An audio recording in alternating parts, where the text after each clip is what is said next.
Amendment be agreed to, and I call the member for Cunningham.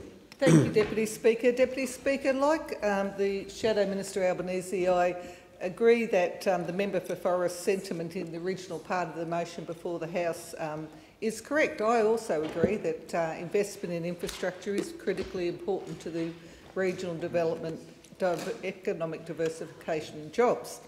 However, I was very pleased to second the amendment put by the member for Grayndler, because I think this government, to be quite honest, has a lot to answer for when it comes to infrastructure in regional areas, and it wouldn't surprise people that I'd say that, because they've been absolutely appalling in my area, in fact absolutely absent from all of the issues and challenges we have around infrastructure. Mr Andrew Pearson, who's a journalist with the Illawarra Mercury, explored the most recent budget, and he reported that he typed in a search for Wollongong or the Illawarra and got that simple message: no searches found, no results found to match your search. This has been the story of this government since the very first budget when they were elected. In the last budget of the Labor government, there was $42 million put into the budget for the Mount Ousley Road upgrades, and there was $50 million to progress the Malden-Dumbarton rail link.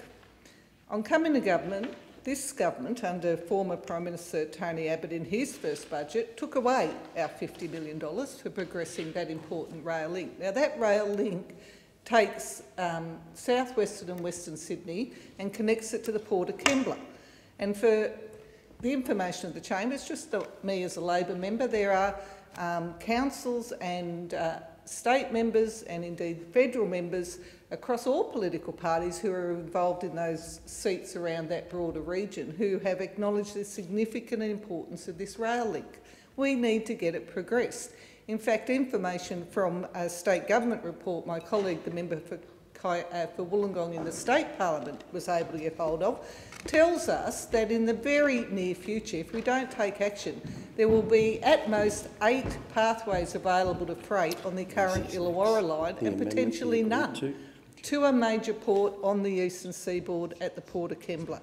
By contrast, and what frustrates me about this particular debate is these issues are well known, been well canvassed, well reported on, and so I'm absolutely at a loss to understand why this government, over all the time since it's been in charge since 2013, has not invested anything in the transport infrastructure into Wollongong and the Illawarra more broadly. If it's just because people had the temerity to elect me as a Labor member, I think that's an absolute indictment on a national government who should have the best interests of the whole nation at heart. By contrast, I just want to make it clear to the chamber that the former federal Labor government invested significantly in infrastructure in my area. There was the $42 million I mentioned for the Mount Ousley Road upgrade, $4 million for a new truck stop on the Mount Ousley Road. There was $4.7 million in improvements to the Picton Road. There was $28.8 million to progress the Malden-Dumbarton rail link, and then a further $50 million added, as I said, in our final budget. $15.7 million towards black spots and local roads. That was significant transport infrastructure. There's been nothing like that, nothing at all, since this government came to power. But of course, infrastructure doesn't stop at transport infrastructure.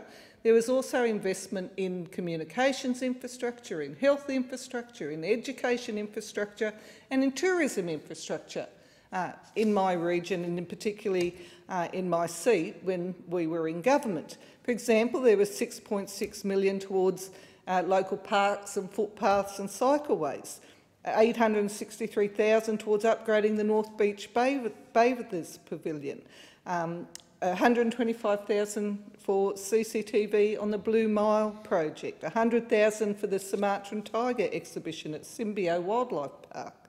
In health, $12.1 million for the Illawarra Cancer Care Centre at Wollongong Hospital, $5 million for a clinical teaching facility and training facility at Wollongong Hospital, and $950,000 in upgrades to GP clinics.